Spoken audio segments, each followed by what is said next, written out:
그런 얘기 있잖아요. 악마를 상대하다 보면은 내가 악마가 되는 거.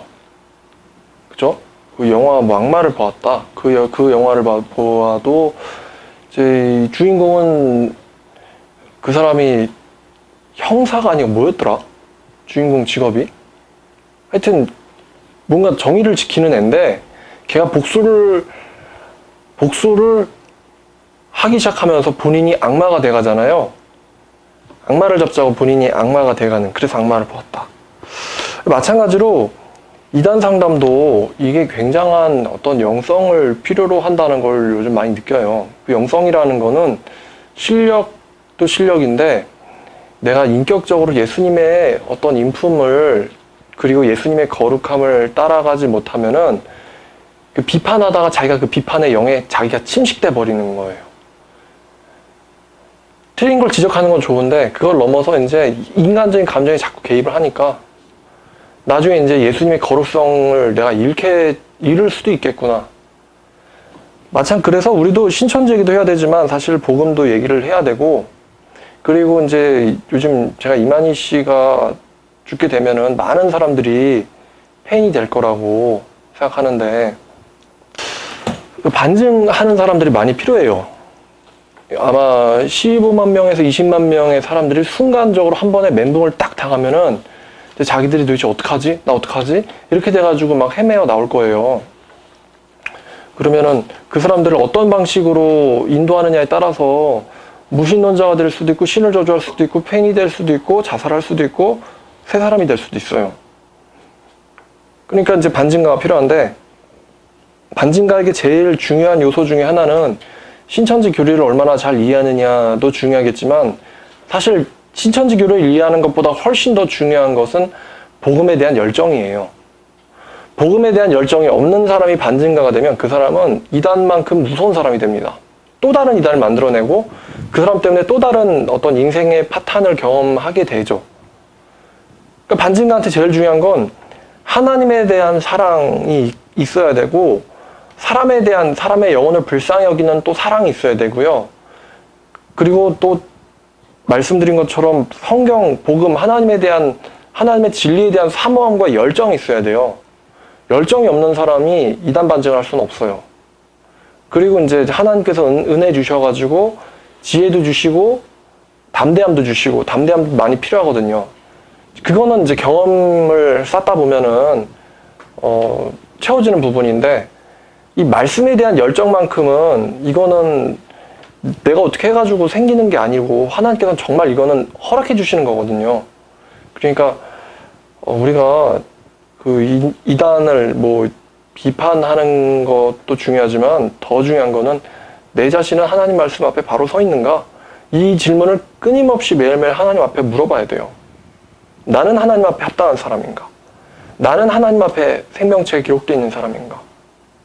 나는 지금 하나님이 불러도 하나님한테 갈 수 있는가? 이 질문을 끊임없이 하면서 또 동시에 이단 반증을 해야 돼요. 너도 가서 그와 같이 하라. 이거 예수님의 아주 명언 아닙니까? 자, 시작하겠습니다. 제가 신천지의 거짓말에 대해서 생각을 해봤는데, 오늘 이 신천지 강의의 제목은 신천지의 거짓말 30가지예요. 30가지. 제가 한 5분 생각했는데 30가지가 나오더라고요. 자, 신천지의 거짓말 30가지? 봅시다. 제가 적어봤어요. 메뉴가 30가지나 돼요. 더 나올 것 같아요, 근데.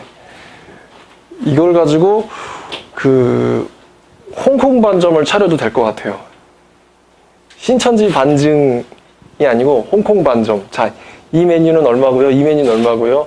메뉴가 너무 많으니까, 드시고 싶은 걸로 골라보세요, 뭐 사람들이 몰려서 옷자락 잡는다는 메뉴를 드릴까요? 아니면 14만 4천만 제사장이 된다는 메뉴를 드릴까요? 메뉴를 골라보시길 바랍니다. 실제로 제가 쓰는 말이에요. 이렇게 메뉴를 띡띡띡 적은 다음에 이 중에 마음에 드는 메뉴를 고르자. 그럼 이것부터 시작하자. 이렇게 제가 얘기하는데, 자, 빨리 가겠습니다. 신천지가 하는 거짓말 첫 번째가 아담이 첫사람이 아니다라는 주장이죠. 그럼 아담이 첫사람이 아니다라는 주장에 걔네들이 얘기하는 근거가 가인이 어떻게 사람을 무서워하겠느냐. 그 당시 사람이 또 있다면 이라는 건데 거기에 대한 반증이 얼마든지 나올 수가 있죠. 첫째는 그 아담을 하나님이 만들기 전에는 밭을 갈 사람이 없었다. 그래서 초목도 채소도 자라지 않았다. 그거고 또 하나는 하나님이 아담을 지으시면서 뭐라고 말씀하셨냐면은 이 아담이 독초하는 것이 혼자 사는 것이 좋지 못하다 그랬어요. 그러면 아담 외에도 다른 사람들이 있었더라면 아담이 혼자 사는 게 좋지 못하다. 그래서 그를 위해서 돕는 배필을 만들겠다. 이런 말씀을 하실 리가 없죠. 그리고 또 다른 하나는 그 누가복음 3장 38절에 있는 족보고요. 누가복음 그 3장의 족보 보면은 마태복음의 족보는 위에서 아래로, 누가복음의 족보는 아래서 위로 올라가잖아요. 그래서 마태복음은 뭐 아브라함의 아들 예수 그리스도의 세계라 뭐 이렇게 나오고, 그 다음에 누가복음의 족보는 뭐 사람들이 아는 바는 예수님께서는 요셉의 아들이니 뭐 요셉의 위는 헬리오 뭐 이런 식으로 올라가잖아요. 그래서 마지막 게 보면은 그 위는 뭐 셋이요, 그 위는 아담이요, 그 위는 하나님이니라 이런 식으로 해가지고 아담을 지으신 이가 하나님이라고 누가복음 정확하게 얘기하고 있기 때문에 그 아담이 첫사람이 아니다라는 거는 성경적으로 맞질 않죠. 그리고 또 아담은 첫사람이라고 그러죠. 성경에서 사도 바울이 얘기하죠. 아담은 첫사람이다. 그럼 둘째 사람은 누구죠? 성경에서 아담은 첫사람, 그럼 둘째 사람은 예수 그리스도. 첫째 사람 아담의 형상 우리가 입은 것처럼 둘째 사람 예수 그리스도 형상을 입는다. 첫째 사람 아담의 범죄로 모든 인간이 사망에 이른 것처럼 둘째 사람 예수의 순종으로 우리가 영생에 이른다. 이제 이게 이제 사도 바울의 얘기고요. 그러면 이제 가인이 만날 걸 무서워했다라는 건 어떻게 설명을 해야 되냐? 창세기 5장에 아담의 족보가 나오잖아요. 그럼 아담이 몇 년을 살고, 그러니까 몇 년에 셋을 낳았고 몇 년을 살면서 아들을 낳고 몇 살에 죽죠? 이거 설명해야지. 아담이 130세에 셋을 낳았고 800년 동안을 살면서 자녀들을 낳았으며 930세를 향수하고 죽었다. 이렇게 얘기해요. 그럼 800년 동안 애를 낳았어요. 그럼 몇 명 낳았을까? 알 수 없죠. 하지만 무지하게 많겠죠. 하나님께서 아담에게 생육하고 번성하고 다스리려고 그랬으니까요. 그러면 이거를 같이 예를 들 수 있는 게 야곱의 허리에서 나온 사람 몇 명이 애굽에 들어갑니까? 그렇죠. 70명이 나왔어요. 그럼 70명이 애굽에 들어가가지고 약 430년, 400년 지나고 나서 몇 명이 출애굽하죠? 이게 엄청 많이 나와요. 그 민수기죠, 그게. 백성의 숫자를 계수할 때. 이 민수기 1장 46절인데, 이 계수된 자의 총계가 60만 3,550명이래요. 60만 3,550명. 근데 이게 남자만 센 거예요. 남자만 센 거니까 남자, 여자, 그다음 애들 다 합치면은 200만 명 가까이 되는데, 그러면 70명이 들어가서 400년에 출애굽할 때에 200만 명. 그러면은 맞나요? 맞죠? 그러면은 70년 동안 200만 명이 됐어요. 70명이 400년 만에 200만 명이 됐어요. 그러면 800년 동안 아담이 자식을 낳았으니까 800년 동안. 그러면 아담도 거의 1000년 살았고 가인도 거의 1000년 살았겠죠? 그럼 가인이 만날 사람들은 얼마나 많을까? 이게 이런 식으로 계속 나오는 거예요. 이렇게 해서 따다다다다 낳고 또 얘네들 하나가 또 따다다 낳고 얘네들 하나 따다다 이런 식으로. 그러니까 이게 무슨 수열이죠? 등비수열인가? 하여튼 이렇게 많이 나가요. 제곱배로 늘어나요. 그래서 가인이 사람을 무서워하는 거는, 이거는 가인은 죄를 다스리는 사람이고 아담은 하나님의 언약을 다스리는 사람이잖아요. 그러니까 가인이 내 아버지 아담을 통해서 하나님이 복을 주시고 저 아담을 통해서 큰 일을 벌이실 거라는 사실을 가인은 이미 알고 있었어요. 그래서 가인이 아담을 이길 수가 있다 없다? 못 이긴다. 근데 하나님이 아담에게 큰 복을 주셨다. 그러니까 자기는 죄를 담당해야 되고 도망자고. 그래서 하나님 나 좀 살려주세요 라고 얘기를 한 거죠. 그 다음에 두 번째, 사람의 씨 짐승의 씨가 있다. 이걸 가지고 이제 신천지 비유풀이의 끝판은 사람의 씨, 짐승의 씨잖아요. 씨는 말씀이다. 그래서 그러면 사람의 씨, 짐승의 씨는 이거는 이제 제가 영상에서 얘기했지만 여기서 사람의 씨와 짐승의 씨가 씨가 말씀이 아니고 이 씨는 거기를 다시 회복시켜 주겠다는 얘기예요. 거기가 어디냐면은 그 바벨론과 아수르에 의하여 멸망된 지금부터 2500년 전에 이스라엘을 말하는 거였어요. 그래서 만약에 그들이 씨라면은 씨가 말씀이면 그 다음 절 예레미야 31장 28절에 나오는 그들은 누구냐? 씨기 때문에 뿌리 뽑고 씨기 때문에 다시 세우고 심는다고 얘기했거든요. 그럼 28절에 그들은 누구냐? 그럼 그들이 말씀이라면 이게 해석이 안 돼요. 신천지가 그나마 이제 뭐 궤변을 좀 한다 그러면은 이 그들이 말씀 받은 자들이다 이렇게 궤변을 할 수가 있어요. 그러면 이제 우리가 이렇게 얘기할 수 있죠. 그러면 하나님이 사람의 씨 말씀 받은 자들을 죽이고 멸망시키고 그리고 짐승의 말씀을 받은 자들을 세우고 싶냐? 이렇게 우리가 물어볼 수 있어요. 그리고 복합 시제에 대해서도 걔네가 설명을 못하죠. 멸망시키고 전복시키고 회파하는 거는 무슨 시제죠? 과거 시제. 그리고 세우고 싶는 거는 미래 시제잖아요. 그러니까 예레미야가 성경을 기록할 그 당시 과거에는 북이스라엘과 지금 남유다가 심판을 당했고 당하는 중이고 이미 얼마는 포로로 잡혀갔고 그리고 세우고 싶는 거는 그 포로로 잡혀가고 나서 70년 뒤에 그 수르바벨과 에스라를 통해서 성전과 성벽을 재건하는 거를 얘기하는 거잖아요. 그때 그들이 와가지고 여호와 이름을 부르면서 회개할 것이다. 이게 이제 느헤미야 8장에서 성취가 되었고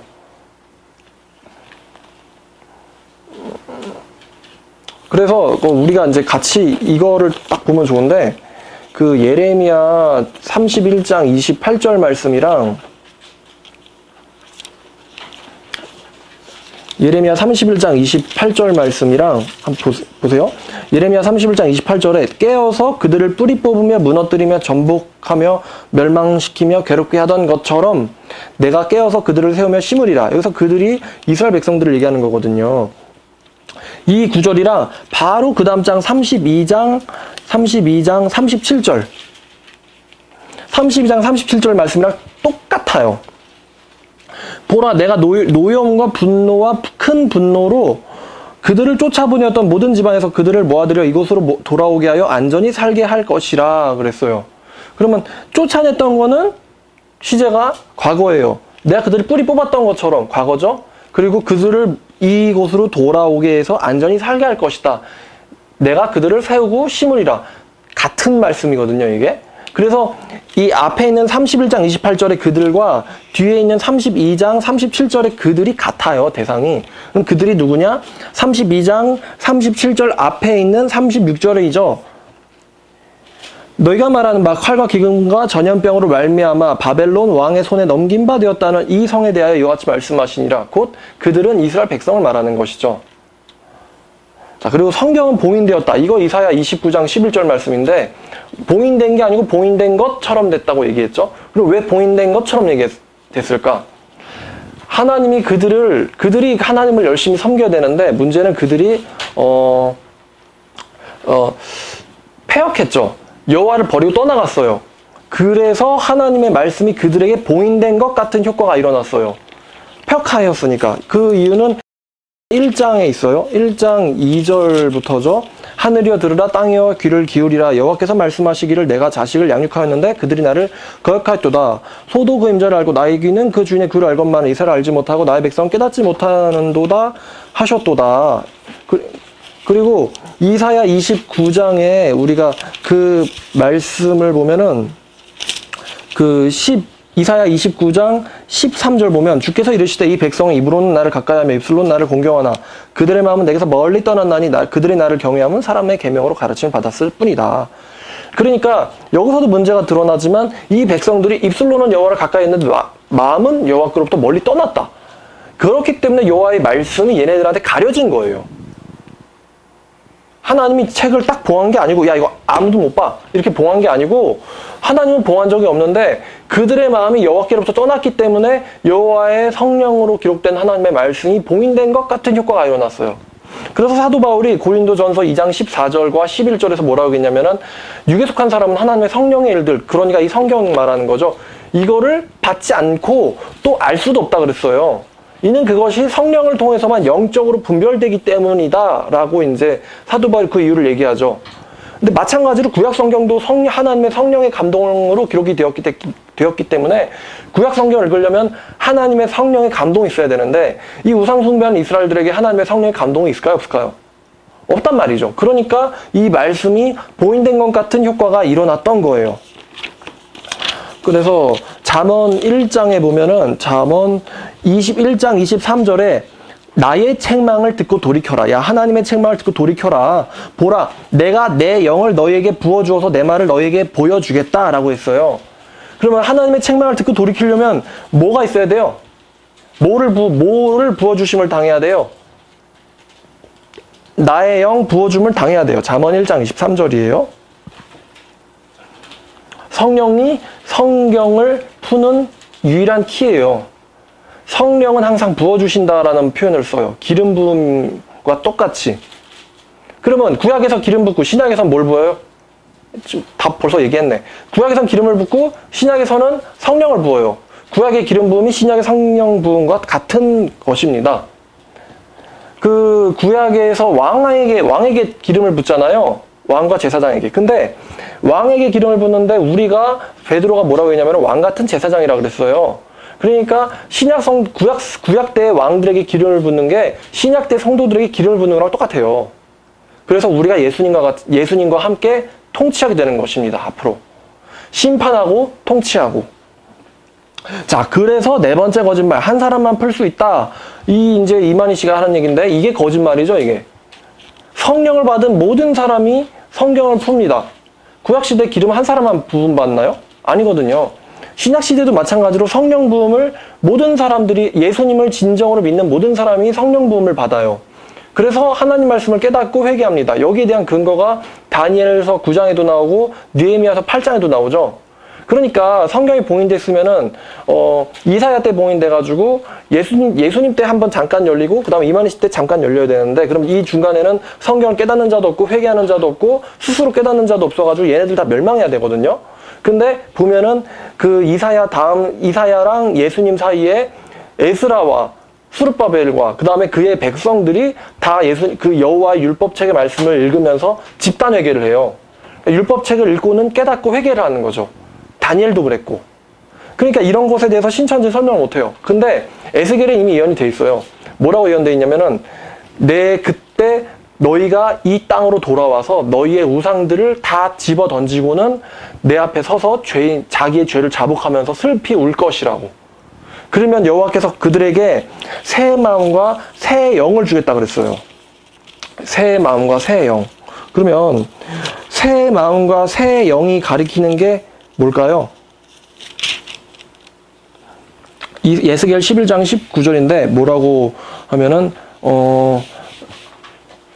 자, 에스겔 11장 17절부터 보니까 너는 또 말하기를 주 여호와의 말씀에 내가 너희를 만민 가운데서 모으며 너희를 흩은 여러 나라 가운데서 모아내고 이스라엘 땅으로 너희에게 주리라 하셨다 하라.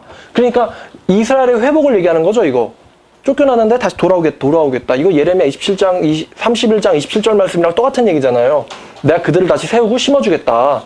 그 씨를 내가 이 땅에다가 뿌릴 날이 올 것이다. 그 얘기하는 거예요. 그들이 그리로 가서 그 가운데서 모든 미운 물건과 모든 가증한 것을 제거하여 버릴지라. 이 가증한 것이 뭡니까? 우상이죠. 우상을 제거하여 버릴 것이다.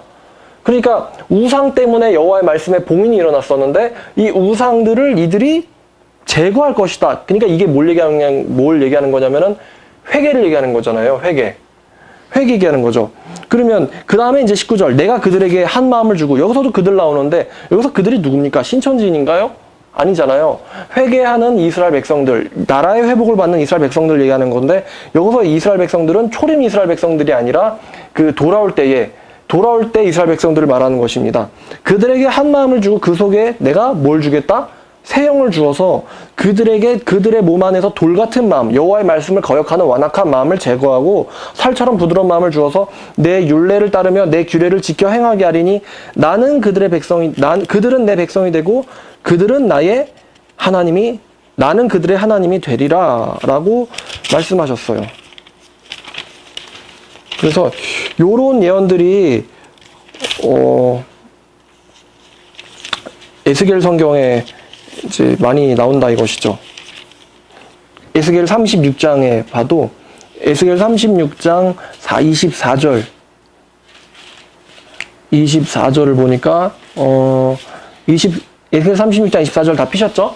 여기서부터 보면 내가 너희를 여러 나라 가운데서 인도하여 내고 이 여러 나라가 이제 쫓겨났던 나라 가운데서 내가 너희를 모아들이고 그 너희들을 고국 땅으로 데리고 들어가서 맑은 물을 너희에게 뿌려서 너희를 정결하게 하되 곧 너희의 모든 더러운 것과 모든 우상 숭배에서 너희를 정결하게 할 것이며 또 새 영을 너희 속에 두고 새 마음을 너희에게 주되 너희 육신에서 굳은 마음을 제거하고 부드러운 마음을 줄 것이며 내 영을 너희 속에 두어서 너희로 내 율례를 지켜서 행하게 할 것이다.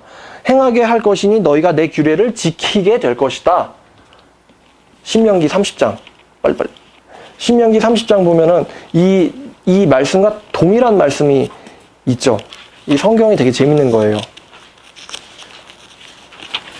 신명기 30장, 신명기 30장 1절부터 보면은 내가 내게 진술한 모든 복과 저주가 내게 임함으로 네가 네 하나님 여호와로부터 쫓겨간 모든 나라 가운데서 이 일들이 마음에서 기억이 나거든. 여기서 얘기하는 이 일들이란 건 쫓겨나가서 포로 신세가 된 거예요. 포로 신세가 돼가지고 이 일들이 마음에서 기억이 나거든. 너와 네 자손이 네 하나님 여호와께로 돌아와 내가 오늘 네게 명령 온전한 것을 따라서 마음을 다하고 뜻을 다하여 여호와의 말씀을 듣고 청종하면 이게 뭘 얘기하면 회개. 너희가 회개하면 네 하나님 여호와께서 마음을 돌이키시고 어떤 마음에서 너를 심판하시고 노여워하시던 마음에서 돌이키셔가지고 너를 긍휼히 여기사 너를 포로에서 돌아오게 하시되 네 하나님 여호와께서 흩으신 모든 백성 중에서 너를 모으시리니 네 쫓겨간 자들이 하늘가에 있을지라도 내 하나님 여호와께서 거기서 너를 모으실 것이며 거기서부터 너를 이끄실 것이라. 네 하나님 여호와께서 너를 내 조상들이 차지한 땅으로 돌아오게 하사 내게 다시 그것을 차지하게 하실 것이며 여호와께서 또 내게 선을 행하사 너로 내 조상들보다 더 번성하게 하실 것이며 내 하나님 여호와께서 내 마음과 자손의 마음에 할례를 베푸사 너로 마음을 다하고 뜻을 다하여 내 하나님 여호와를 사랑하게 하사 너로 생명을 얻게 하실 것이며 이렇게 이제 얘기를 내 하나님 여호와께서 내 적군과 너를 미워하고 핍박하던 자들에게 이 모든 저주를 다시 돌리게 하시리니 너는 돌아와서 다시 여호와의 말씀을 청종하고 내가 오늘 네게 명령하는 그 모든 명령을 따라서 행할 것이라. 그리고 이제 10절에 보면은 네가 내 하나님 여호와의 말씀을 청종하여 이 율법책에 기록된 그의 명령과 규례를 지키고 네 마음을 다하고 뜻을 다하여 내 하나님께 돌아오면 이게 회개죠. 이게 신약의 회개예요. 마음을 다하고 뜻을 다하여 전심을 다해서 온 마음으로 여호와께 돌아오는 것이 여기 이제 나와 있잖아요. 돌아오면 네 하나님 여호와께서 내 손으로 한 모든 일과 내 몸의 소생과 가축과 새끼와 내 토지 소산을 많게 하시고 너에게 복 주시되 내 여호와 곧 하나님께서 내 조상들을 기뻐하신 것과 같이 너를 다시 기뻐하사 너에게 복을 주시기를 원하실 것이다. 그죠? 이게 신약의 복음이죠. 그리고 이게 에스겔 36장 24절부터 27절까지에 있는 말씀과 똑같은 말씀이잖아요. 내가 너에게 새 영을 두고 내가 너희의 마음을 다시 새롭게 해가지고 너희로 하여금 내 율례를 행하게 할 것이다.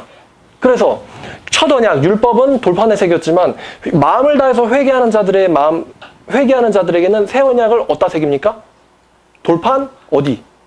마음판에 새겨서 행하게 하실 것이다. 율법을 마음판에 다시 받고 그 마음 안에 새 영을 주시고 새 마음을 주시기 때문에 그들이 여호와의 말씀을 따라서 살 수 있다. 근데 어떤 사람들이 마음을 다하고 뜻을 다하여 여호와께 돌아오고 여호와의 말씀대로 살자 하면서 결단하는 그 사람에게 여호와께서 도와주시겠다. 이게 출애굽기가 아니고 신명기와 에스겔에 기록한 하나님의 말씀입니다. 이게 새 언약이잖아요. 이게 회심하면 누구든 하나님 뜻대로 살게 도와주겠다. 내가. 이게 새 언약 아닙니까? 그래서 제자들이 누가 그럼 구원을 받습니까? 그러니까 예수께서 하신 말씀이 사람들로선 불가능하되 하나님은 하실 수 있다 그랬어요. 그게 새 마음 새 영을 그들 안에 집어넣어 주겠다는 거거든요. 이거 우리가 할 수 있나요? 이거? 내가 너로 하여금 하나님의 말씀을 지키게 해주겠다. 자, 그래서 에스겔 36장에 요 얘기가 있었고, 예레미야 32장에도 이제 우리가 아까 봤지만 이 얘기가 있었어요. 그래서 32장 38절부터 보면은 그들은 내 백성이 되겠고 나는 그들의 하나님이 될 것이며 내가 그들에게 한 마음과 한 길을 주어 자기들과 자기 후손들의 복을 위하여 항상 나를 경외하게 하고 내가 그들에게 복을 주기 위하여 그들을 떠나지 않을 것이라 하는 영원한 언약을 그들과 함께 세우고 나를 경외함을 그들의 마음속에 두어서 그들이 나를 떠나지 않게 만들고 내가 기쁨으로 그들에게 복을 주되 분명히 나의 마음과 정성을 다하여 그들을 이 땅에 심어줄 것이다. 그리하여 나는 그들은 내 백성이 되겠고 나는 그들의 하나님이 되리라. 이 언약을 받는 자들이 누구냐 하면은 이스라엘 백성들이고 참되게 회심하는 신약의 모든 성도들입니다. 그렇기 때문에 한 사람만 성경을 풀 수 있다. 이 말 자체가 개소리라고 할 수 있겠죠. 말이 안 되는 소리. 회심을 지금 한 명만 하는 게 아니잖아요. 그죠? 그 모든 집단이 다 합니다. 느헤미야 8장이 그렇지만 모든 백성이 다 울더라. 왜 울어요 걔네들이? 여호와의 말씀을 듣고는 우리는 죄인인데 여호와께서 우리를 이렇게 사랑하시는구나. 이 여호와의 사랑을 깨닫기 때문에 우는 거 아니에요? 그쵸? 그렇기 때문에 우리가 애통하잖아요. 애통하는 자는 복이 있나니 그들이 위로를 받을 것이며. 왜 울어요? 내가 죄인인데 여호와께서 나를 이렇게 사랑하셨기 때문에 예수님까지 주셨구나. 이거를 깨달으니까 우는 거 아니에요? 그러니까 하나님께서 그들을 위로를 주시는 거죠. 자, 그리고 5번째 거짓말. 성령에는 두 종류가 있다? 성령에는 두 종류가 있다. 바로 이제 오순절 성령과 보혜사 성령이 있다는 건데, 이 말이, 성경에 없는 얘기죠? 이거를 제가 뭐라고 얘기했냐면은, 예수님이 분명히, 이거는 7, 8번째 이제 설명하겠어요. 성령에는 두 종류가 있다. 이거는 7, 8번째 설명했고, 6번째 거짓말. 6번째 거짓말이 천사도 성령이다라는 거예요. 그럼 천사가 성령이라는 주장을 걔네가 계시록 17장에서 합니다. 계시록 17장 1절과 3절에서 천사도 성령이다라는 주장을 하는데, 자, 뭐냐면 계시록 17장 1절 3절 보니까 곧 또 7 대접을 가진 7 천사 중 하나가 와서 내게 말하여 이르되 이리로 오라. 물 위에 앉은 큰 음녀가 받을 심판을 내게 보이리라. 이 말을 누가 했냐면은 7 천사 중에 하나가 얘기했어요. 그건 맞는 말이죠. 그리고 17장 3절을 보니까 곧 성령으로 나를 데리고 광야로 가니라. 이거를 가지고 걔네가 뭐라고 주장하냐면은 7 천사 중 하나가 얘기했는데 3절을 봤더니 성령이 나를 데리고 광야로 갔다. 그러니까 천사가 성령이다 라는 주장을 걔네가 하는 거예요. 근데 잘 보면요, 성령이 내려간 게 아니고 성령으로 나를 데리고 광야로 간 거예요. 성령을 통해서 영 안에서 광야로 간 거죠. 영 안에서. 영이라는 수단을 얘기하는 거지 영이 나를 데려갔다라는 게 아니에요. 이거는 영어를 보면 정확하게 틀렸다는 말이 나와요. 영어 17장 3절을 영어로 봤더니 ESV 버전에서는 이렇게 되어 있는데 And he carried me away. he carried me라고 되어 있는데 여기서 he가 1절에서 나오는 천사예요. One of the seven angels. One of the seven angels. 그러니까 7 천사 중 하나가 이 17장 3절에서 얘기하는 이 he예요. He carried me. 그 천사가 나를 데리고 어떻게? He carried me away in the spirit. 여기서 스피릿이 he가 아니죠. 영어를 보면 잘 봐요. 여기서 he가 스피릿인가요? 아니잖아요. He carried me away in the spirit. 그러니까 이게 성령, 그 성령을 통하여 그가 나를 광야로 데려갔다. into wilderness. 그죠? 그러니까 he와 spirit은 다른 거예요. 근데 신천지는 걔네들은 영어든 관심 없고 성령으로인지 성령이 나를 데리고 간 건지 이건 것도 걔네들은 이제 관심이 없잖아요. 의로는 수단 방법, 이는 주어인데 성령이 나를 데리고 간 게 아니고 성령으로 나를 데리고 그가 나를 데리고 광야로 간 거죠. 근데 이제 우리나라 말을 성경에서는 그가를 생략했죠. 우리나라 성경은 생략을 잘해요. 자, 그래서 이 천사도 성령이다. 이거 궤변이고 제자들이 오순절 성령을 받았다.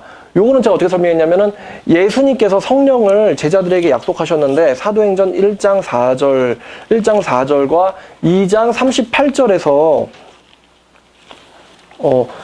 예수님이 1장 4절에서 뭐라고 얘기했냐면은 너희는 내게서 들은 바 아버지께서 약속하신 것을 기다리라 그랬어요. 그럼 여기서 너희는 예수님의 12제자예요. 예수님이 승천하시기 전에 예수님 앞에 있었던, 그러면 예수님 앞에 있었던 12제자에게 뭐라 말씀하셨냐면 너희는 내게서 들은 바 아버지의 약속을 기다리라 그랬어요. 그럼 아버지의 약속은 뭐냐면은 5절이에요. 너희는 성령으로 세례를 받으리라. 자, 그러면 사도행전 2장 33절을 보면은 이렇게 돼 있는데 하나님이 오른손으로 예수를 높이심에 그가 약속하신 성령을, 그가 누구냐면 그가 예수님이거든요. 예수님이 약속하신 성령을 아버지에게 받아서 너희가 보고 듣고 있는 이것을 부어주셨느니라. 그럼 예수님이 누구랑 약속했어요? 제자들이랑 12사도랑 약속했잖아요. 자, 그러면 신천지 주장은 12사도가 오순절 성령과 요엘서의 성령을 받았다는 건데, 그러면 예수님의 언행이 기록된 마태, 마가, 누가, 요한 4복음서에 예수님이 오순절과 요엘서의 성령을 보내주겠다는 약속을 해야 되거든요. 근데 그런 말이 마가 4복음서에 있으니까 없으니까? 없죠. 없어요. 그럼 예수님이 그들에게 무슨 성령 보내주겠다고 했나요? 그렇죠. 요한복음 14장부터 16장까지 기록된 보혜사 곧 아버지께서 내 이름으로 보내시는 성령을 내가 그들에게 주겠다. 너희에게 주겠다. 너희에게. 너희 누구? 예수님과 지금 바로 눈앞에서 독대하고 있는, 대면하고 있는 제자들 얘기하고 있는 거죠. 제자들. 예수님이 방금 전에 발 씻겨주신 애들. 그리고 좀 있으면 예수님 버리고 도망갈 애들. 걔네들에게 내가 보혜사, 진리의 영, 아버지께서 내 이름으로 보내시는 성령을 주겠다라고 그 약속은 하신 적 있어요. 그러니까 제자들은 오순절 성령 받았고 이만희만 보혜사 성령을 받았다. 이거 궤변이죠, 이거. 거짓말이에요. 사도 바울이 갈라디아서 1장에서 이런 얘기를 하는데, 갈라디아 고가 랩이니까 고린도 후서 다음이 갈라디아서 1장 보면은 사도 바울이 11절부터 뭐라고 얘기하냐면 형제들아 내가 너에게 알게 하는데 내가 전한 복음은 사람의 뜻을 따라 된 것이 아니라고 했어요. 이는 내가 사람에게서 받은 것도 아니고 배운 것도 아니고 오직 그리스도 예수 그리스도의 계시로 말미암은 것이라. 자, 지금 이 계시, 예수의 복음을 사도 바울은 들은 적도 배운 적도 없는데 누구로부터 받았다 그래요? 자기가 예수님에게서 받았다 그러잖아요. 그럼 사도 바울이 받은 게 보혜사 성령이 아니고 오순절 성령, 방언의 성령이면은 지금 이 사람은 복음 계시를 받았어요. 직접 하나님 예수님한테. 그러면 어떻게 오순절 성령이 어떻게 복음 계시를 합니까? 신천지 주장대로면. 사도 바울이 예수 그리스도의 계시를 받은 자고, 그죠? 그러니까 사도 바울에 있는 영은 무슨 영이에요? 방언의 영이에요? 계시의 영이에요? 계시의 영이죠? 그리고 요한계시록 1장에 보면은 또 1장 1절에 그 예수 그리스도의 계시라 그러잖아요. 예수 그리스도의 계시라. 그죠? 그러면 이 계시를 사도 요한이 받았죠. 그러니까 사도 요한이 가지고 있던 것도 오순절, 방언 성령이 아니고 방언도 하시지만 이 계시의 성령, 오순절 성령을 얘기하시는 것이죠. 그리고 또 무슨 말씀을 또 하시냐면은 예수님의 영이 계시록 19장 10절 말씀인데, 계시록 19장 10절에 내가 그 발 앞에 엎드려 경배하려 하니 그가 나에게 말하기를 나에게 경배하지 말고 나는 너와 및 예수의 증언을 받은 내 형제들과 같은 종이니 삼가 그리하지 말고 오직 하나님께 경배하라. 예수의 증언은 예언의 영이라 했어요. 신천지, 그러니까 개역 한글판 성경에서는 이게 대언의 영이라고 되어 있는데, 대언, 대신 말하다라는 말은 원래 원어에도 없고 영어에도 없어요. 그죠? 이거 영어에서 이렇게 나온다고 얘기했잖아요. 10절을 보면은 ESV 10절에 the testimony 이렇게 얘기하죠. the testimony of Jesus. 예수님의 증거는 is the spirit of prophecy. 예수님의 증거는 예언의 영이다. 그죠? 프로퍼시가 대언인가요? 아니면 예언인가요? 예언이잖아요. 그러니까 스피릿 오브 프로퍼시이기 때문에 예언의 영이다. 예수님의 증언은 예언의 영이다. 그러니까 이 사도 바울이 받은 영이 계시의 영이고 예언의 영이에요. 마찬가지로 그들과 똑같은 성령을 받은 우리 역시 계시의 영과 예언의 영을 갖고 있는 거죠. 그래서 예수님께서 너희가 보혜사 성령을 받으면은 어떤 일이 일어나냐면은 그가 너희가 당할 일들을 미리 알려줄 거라 그랬어요. 미리 알려줄 것이다. 그게 요한복음 16장에 있죠. 요한복음 16장 13절부터 보니까 진리의 성령이 너희에게 오시면 그가 너희를 모든 진리 가운데로 인도하시리니 그가 스스로를 말하지 않고 오직 들은 것을 말하며 장래일을 너희에게 알리시리라. 이렇게 얘기했어요. 장래일을 너희에게 알리시리라. 너희에게. 그래서 또 요한 1서 2장 20절 말씀에 너희가 거룩하신 분으로부터 기름 부음이 있으니 너희가 모든 것을 안다고 그랬고, 여기서 너희는 사도 요한의 제자들을 얘기하는 것이죠. 곧 성도들 말하는 것입니다. 또 27절을 보니까 너희에게는 기름 부음이 있으니 아무도 너희를 가르칠 필요가 없다 그랬어요. 오직 기름 부음이 너희를 가르치며 그 기름 부음은 진리요 거짓이 아니니 너희는 그가 부르신 대로 주 안에 거하라. 이게 요한일서 2장 27절 말씀이죠. 이만희 씨는 자기가 선생이라고 그러잖아요. 자, 그래서 7번째 거짓말, 제자들은 오순절 성령 받았다. 8번째 거짓말, 이만희 씨만 보혜사 성령을 받았다. 이거가 이제 거짓말이죠, 그러면 이 말이 또 누구를 거짓말로 만드는 거예요? 분명히 예수님이 누구한테 내가 너희에게 보혜사를 주겠다 그랬어요. 그러면 그 너희는 보혜사를 받아야 돼요. 그죠? 근데 신천지 주장은 야, 얘네들 보혜사 안 받고 내가 받았어. 이렇게 주장하잖아요. 그러면 그 말이 사실이라면은 예수님은 거짓말쟁이가 되는 거예요. 얘네들이 이거 몰라요. 야, 내가 철수와 영희에게 보혜사를 주겠다. 그럼 그 보혜사는 철수도 받고 영희도 받아야 되거든요. 또 그 너희가 성도들을 가리키기도 해요. 성도들에게도 보혜사를 줘야 되고 제자들에게도 12사도들에게도 보혜사를 줘야 돼요. 근데 신천지 얘기는 이거는 성도들만 받는다 이거지.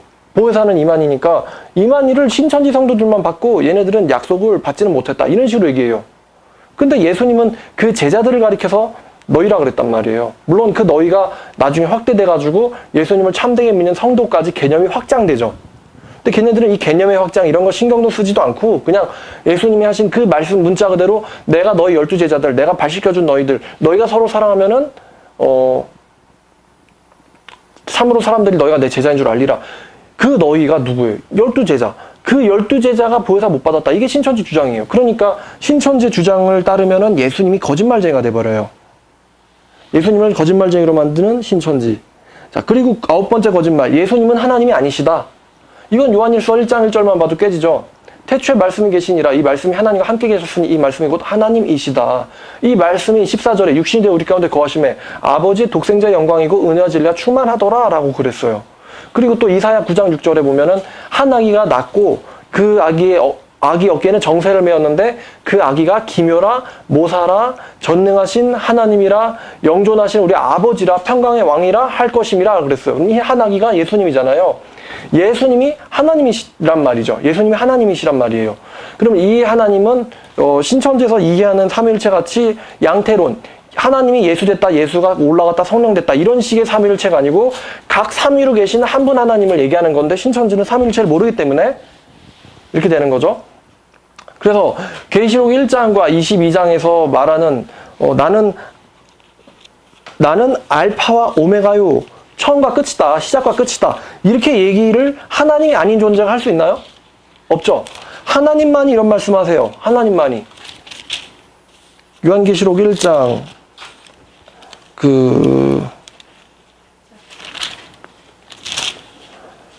8절이죠. 주 하나님이 이르시되 나는 알파와 오메가라. 이제도 있었고 전에도 있었고 장차 올 자며 전능한 자다. 그럼 장차 올 자가 누구예요? 예수님 아닙니까? 근데 예수님이 나는 장차 올 자요 전능한 자다 이렇게 얘기하셨어요. 또 1장 18절 보니까 1장 17절부터 봤더니 그가 오른손을 내게 얹고 이르시되 두려워하지 말라 나는 처음이고 나는 마지막이요. 이렇게 얘기할 수 있는 사람이 누구예요? 예수님밖에 없단 말이에요. 예수님이고 하나님이시고 곧 살아있는 자라. 내가 전에 죽었었지만 자, 이 죽었었던 거 뭘 얘기하는 걸까요? 십자가 사건. 죽었었지만 보라 이제 내가 세세토록 살아있어 사망과 음부의 권세를 가졌으니 열쇠는 권세죠. 그러므로 내가 본 것과 지금 있는 일과 앞으로 될 거를 기록해라. 이 권세를 가진 세세토록 살아계신 이 음부의 열쇠를 가진 이분이 예수님인데 이거는 하나님이시다 이거죠. 그래서 요한계시록도 19장에 그분 다리에 써진 이름이 하나 써져 있는데 그분 다리에 써져 있는 이름이 19장 16절을 봤더니 만왕의 왕이요 만주의 주다. 예수님의 이름 요한계시록 19장 16절 만왕의 왕이며 만주의 주. 이렇게 이름이 붙는 분은 오직 예수님밖에 없다는 것이죠. 예수님밖에 없다. 그러니까 예수님이 이런 이름을 가지신 분인데 이런 이름으로 불릴 수 있는 자는 전능자밖에 없어요. 전능자. 그 신천지 강사 센터 강사 중에 하나가 무슨 이러면 궤변을 폈어요. 뭐 하나님의 말씀을 받으면 신처럼 될 수도 있다고. 그래가지고 신이라 하면 불멸이거든요. 전지, 전능, 불멸이에요. 적어도 이 세 가지는 갖고 있어야지. 전지, 전능, 불멸. 그러면은 말씀을 받아서 신이 되면은 이렇게 할 수도 있지. 내가 너를 왼손으로 때릴지 오른손으로 때릴지 맞춰봐라. 그지? 네 신이라며. 그죠? 그러면 뭐 이렇게 할 수도 있겠죠. 내가 총으로 너를 쏠 건데 네가 신이면은 이거를 한번 막아봐. 어? 이거 매트릭스 있는 대사인데? 그죠? Dodge this. 빵! 이러니까 유언이 날아가잖아. 이것도 피해봐. 번역하니까. 하여튼 그래서 요한복음 8장 끄트머리 보면은 예수님이 이런 얘기를 해요. 야, 너희 조상 아브라함이 나의 날 올 것을 보고 기뻐하다가 그것을 보고 즐거워했다. 그러니까 유대인들이 그 말을 듣고는 속된 말로 빡치죠. 야, 네가 나이가 50살도 못 됐는데 네가 아브라함을 봤느냐? 그러니까 예수님이 기가 막힌 말을 해요. 진실로 진실로 내가 너에게 이르는데 아브라함이 존재하기 전부터 나는 이미 존재했다. 제가 그 강사한테 이렇게 얘기했어요. 당신 언제부터 존재했습니까? 당신이 아브라함보다 먼저 존재했습니까? 아니죠. 제가 존재하기 시작한 건 1984년부터고 아브라함이 존재한 거는 엄청 옛날이란 말이에요. 근데 예수님께서는 아브라함보다도 먼저 선재했다라고 말씀하셨어요. 그러면 인간이 내가 그렇게 얘기할 수 있나요? 아니잖아요. 아브라함도 하나님 말씀 받은 자인데 그 말대로라면 신천지 말대로 아브라함도 신이에요. 근데 분명 예수님은 아브라함보다도 내가 먼저 선지했다고 얘기하셨어요. 그러니까 이분은 원래 태초부터 아버지와 함께 계셨던 분이에요. 신천지 이거 모르죠? 예수님은 하나님 아니다. 신성모독을 하는 거죠. 그 계시록 13장에 나오는 그 짐승이 신성모독하는 이름을 갖고 있잖아요. 그러니까 사탄, 뱀의 일은 하나예요. 하나님을 끌어내리고 내가 거기에 올라가는 거. 이게 뱀의 본성이에요. 그죠? 이만희 씨도 마찬가지고 하나님의 자리 끌어내리고 하나님 끌어내리고 내가 그 자리에 올라가는 거. 이게 이만희 씨의 본성이에요. 말로는 내가 나는 신이 아니라고 얘기하는데 사실 유일한 대원자고 내가 영생하고 그러면 본인이 모든 걸 통달하고 다 알면 자기가 신이지. 불멸에, 영생에 어떤 인간은 이런 말까지 하더라고. 이만희 씨도 맘만 먹으면 나는 알파와 오메가다라고 얘기할 수 있대요. 웃긴단 말이야. 그래서 만유의 대주제라고 그러잖아, 별명이. 만유의 대주제에 들어오십니다.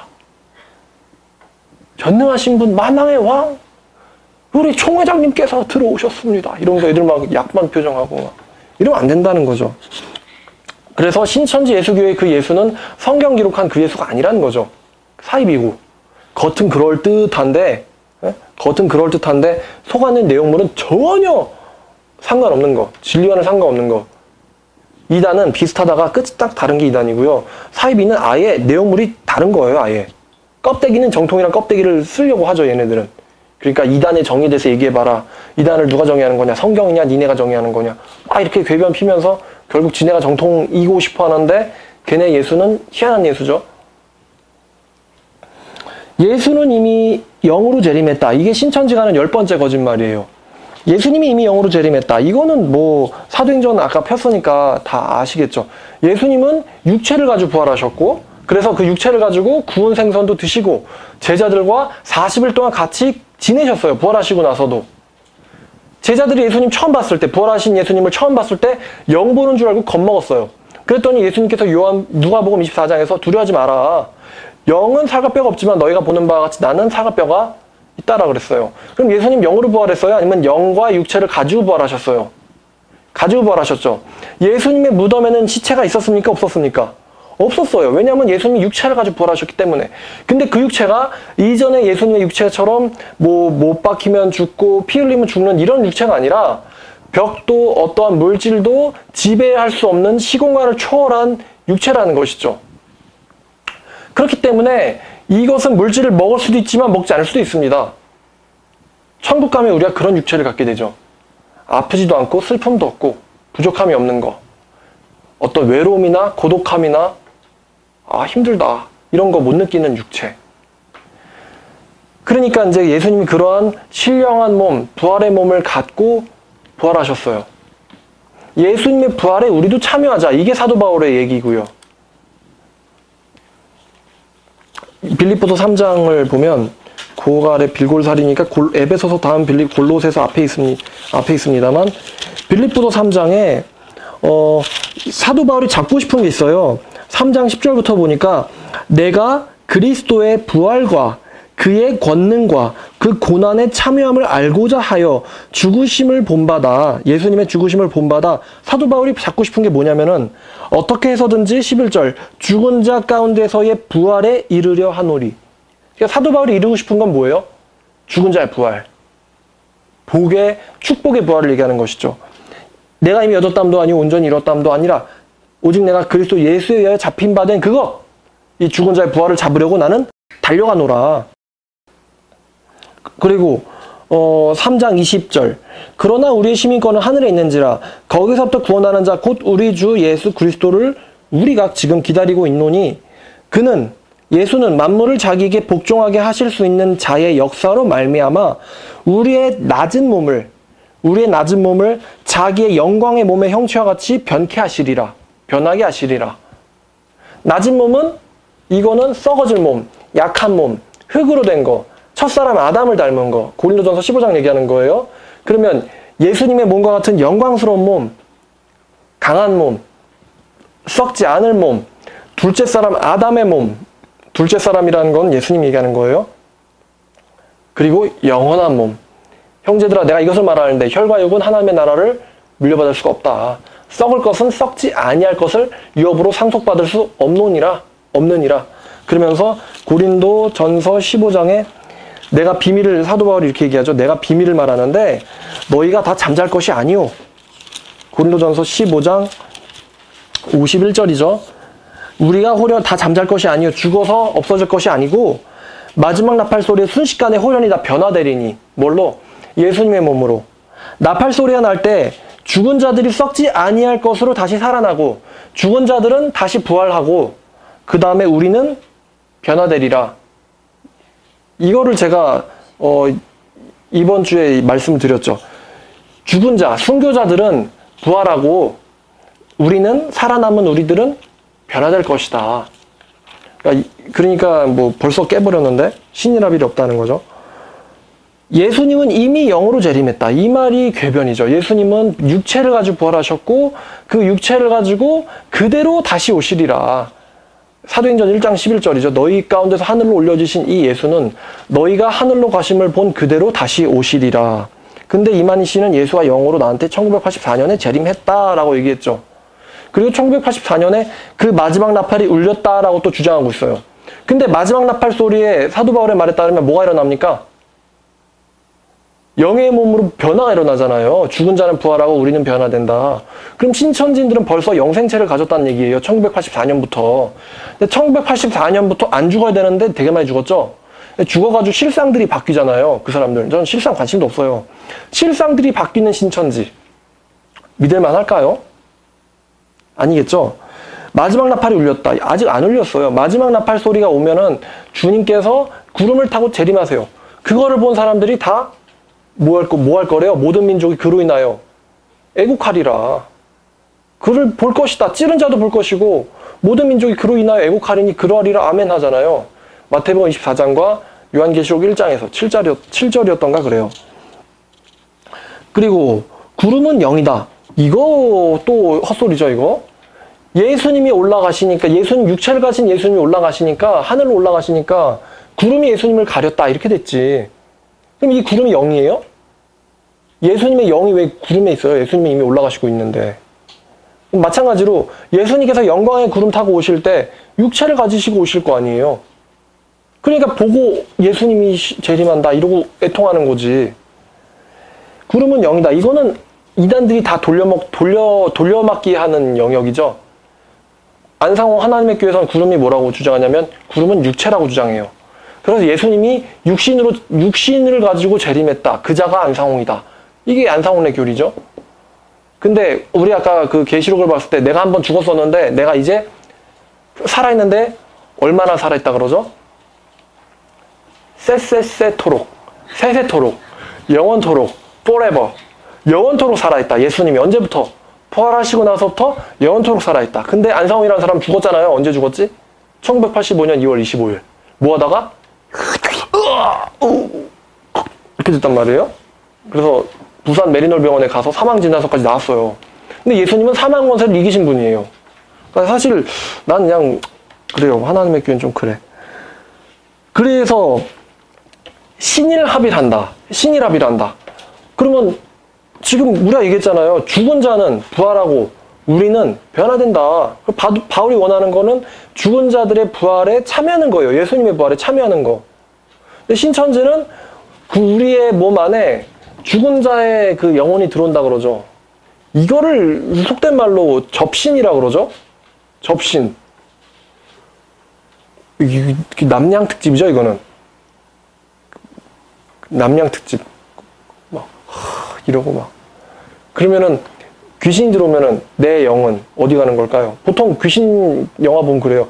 귀신의 영이 사람에 들어가서 발동하면은 본인의 영은 쪽을 못 써요. 지배당하는 거죠.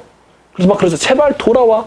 네 사랑하는 아들을 봐. 네가 왜 얘를 죽이려고 해? 막 그러면서 흔들면은 막 눈에서 핏발이 살살 사라지면서 막 영이 나가잖아요. 그런 것처럼 아니 내 몸 안에 내 안에 예수님의 영이 있고 내 영이 있고 또 접신까지 했어. 그러면 어떻게 되는 거예요, 이거는? 응? 이게 안 되잖아요, 이거는. 그러니까 신일합일이라는 거는 신일합일 육체 형생은 신천지가 만든 궤변인데 이거는 뭐 말이 안 된다. 말도 안 되는 얘기죠. 그리고 순교자의 영이 14만 4천 명이 아니고 순교자가 예수님이 누구 때부터 순교자라고 칭하면은 아벨부터 얘기해요. 아벨부터. 아벨 피부터 사갈의 피까지 너희가 다 너희에게 돌아갈 거다. 근데 그 뒤로도 예수님 하나 이름 부르다가 죽은 사람들, 로마한테 살해당한 애들, 천주교한테 살해당한 사람들, 뭐 이슬람한테 살해당한 사람들, 지금도 순교 일어나죠? 김정은한테 살해당한 사람들, 일제시대 천황한테 살해당한 사람들, 손양원 목사님처럼 공산당한테 살해당한 사람들, 또 나치에게 살해당한 사람들. 아벨부터 예수님 오실 때까지 순교자가 얼마나 많이 일어났습니까? 14만 4천 명 뿐일까요? 전 지구적 박해가 있었는데요. 수백만 명이 넘겠죠. 그러면 14만 4천만 신천지랑 딱 결합하면은 나머지 짜투리는 어떡할까요? 이 사람들 어디서 뭐하지? 얘네들 14만 4천씩 1대1로 결합했어요. 나머지 수백만 명 중에 14만 4천만 딱 빼고 나머지는 어디서 뭐할까? 그럼 사도 바울의 영은 누가 봤나요? 사도 바울도 순교자인데. 사도 베드로의 영은 또 누가 봤죠? 그 사람도 순교자잖아요. 하여튼 순교자의 숫자도 모르는 이런 일이 있기 때문에 이렇게 얘기하는 거고. 다음 14절. 14번째 거짓말. 이 세상은 멸망하지 않는다. 자, 이 세상이 성경의 기록에 따르면 멸망합니까? 멸망 안 합니까? 멸망하죠. 우리가 썩지 않을 몸을 받는 것처럼 이 세상도 영원한 세상으로 바뀌어요.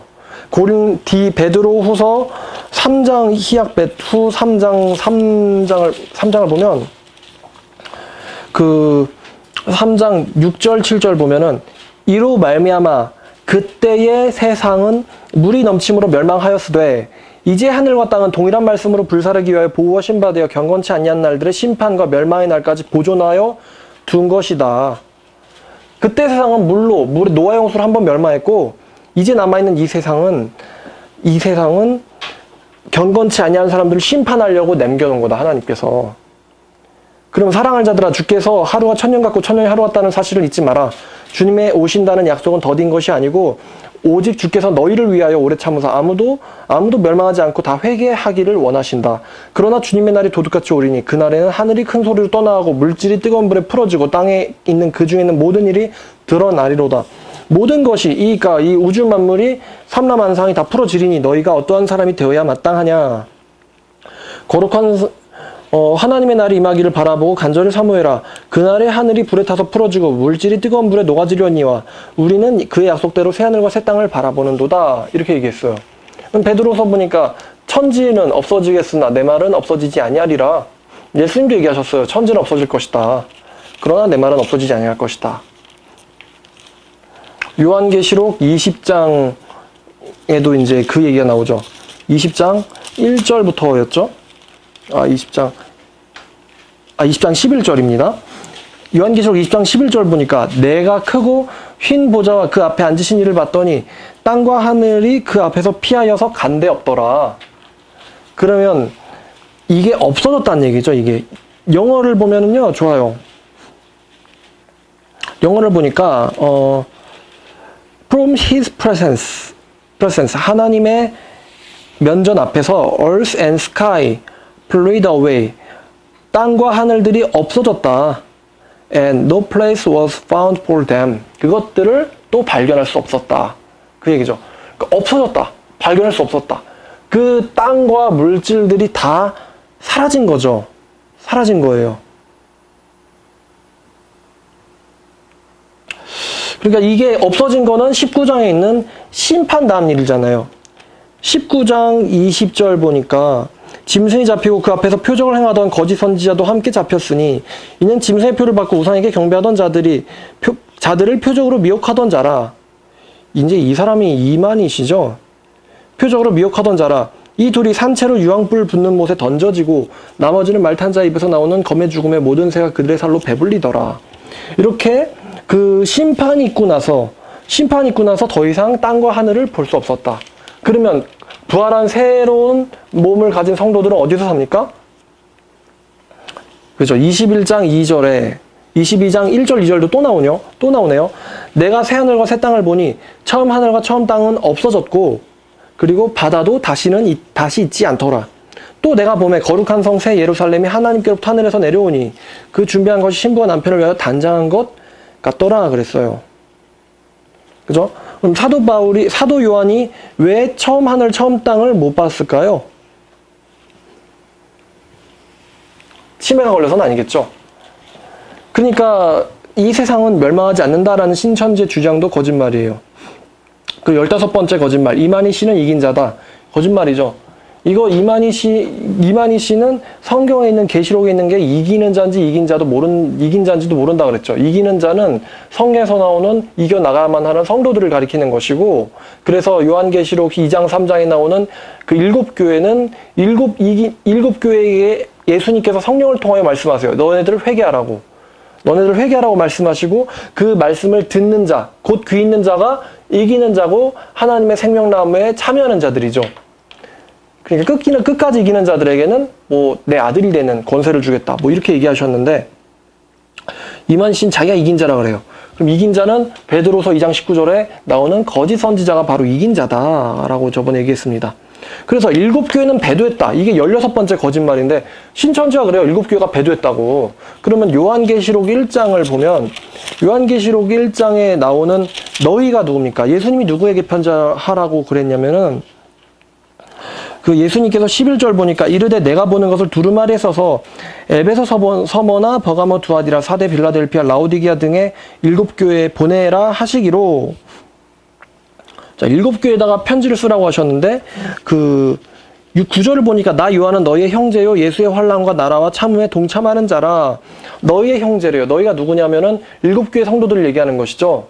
7교회가 가리키는 것은 7교회뿐만 아니라 그 당시에 로마 지배하에 남아있던 모든 믿는 교회들을 말하는 거였어요. 그러면 사도 요한이 왜 바모섬에 갔느냐, 놀러 갔느냐, 관광하러 갔느냐, 캠핑하러 갔느냐, 하나님의 말씀과 예수를 증언함으로 말미암아 바모라는 섬에 있었더니 왜 갔냐면 유배를 당한 거죠. 유배를 당해서 갔고, 그럼 요한은 유배당해 갔고, 그러면 교회들은, 성도들은 지금 걔네들 캠핑하고 있어요? 성도들은 뭘 당하고 있죠? 성도들도 지금 박해받고 있잖아요. 그럼 박해받고 있는 애들한테 해야 될 말이 너네들 죽기까지 충성해라. 계시록 2장 10절. 그리하면 내가 생명의 멸령을 너에게 주겠다. 라는 약속과 위로와 권면의 말을 해야 되는 거죠. 그럼 지금 일곱 교회가 배도한 교회가 아니고 배도하지 말라고 예수님에 의하여 요 위로와 응원을 받고 있는 교회예요. 그렇기 때문에 3장 20절, 19절 3장 19절 보니까 내가 사랑하는 자를 책망하며 징계하노니 그러므로 너는 열심을 내서 회개하라 그랬어요. 그럼 이 사랑하는 자가 누구냐면 교회란 말이죠. 내가 교회를 사랑하니까 너네들을 사랑하니까 책망하는 것이니 너희들은 열심을 내어서 회개해라. 그럼 배도자를 하나님이 사랑하시나요? 아니잖아요. 이 교회는 일곱 교회는 전부 다 예수님의 사랑을 받는 교회들이에요. 돌이켜라. 회개해라. 첫사랑을 가져라. 네가 살았다라는 이름만 가졌지 실상은 네가 죽은 자다. 너는 부유하다고 말하지만 사실은 너는 가난한 자다. 너는 돌아와라. 결국 돌아오라는 메시지가 계시록 2장 3장의 메시지입니다. 이기는 자에게는 내가 내 보좌에 함께 앉게 해주겠다. 귀 있는 자는 성령께서 교회들에게 하시는 말씀을 들을지어다.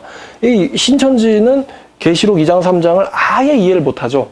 아예 이해를 못하고 그냥 이긴 자가 있대. 그게 이만이래. 이러고 그냥 넘어가요. 신천지 사람들한테요 이런 질문 해보시면요 진짜 재밌는데요. 걔네가 계시록을 지대가 푼다 그래가지고 제가 계시록 1장 3절을 딱 피면서 이 예언의 말씀에 기록된 것을 읽는 자와 듣는 자와 지키는 자가 복이 있다고 했는데 니네들이 계시록 통달했다고 하니까 내가 묻겠다. 계시록을 지키는 게 뭐냐? 물어봐요. 그럼 신천지들은 이 얘기 들었을 때 멘붕해요. 왜? 자기들도 모르거든. 이만희가 시키는 거는 시온산에 붙어있고 돈 내고 많이들 미혹해와라. 미혹들 많이 해오고 돈 좀 많이 내라. 이게 이만희 씨가 시키는 거거든요.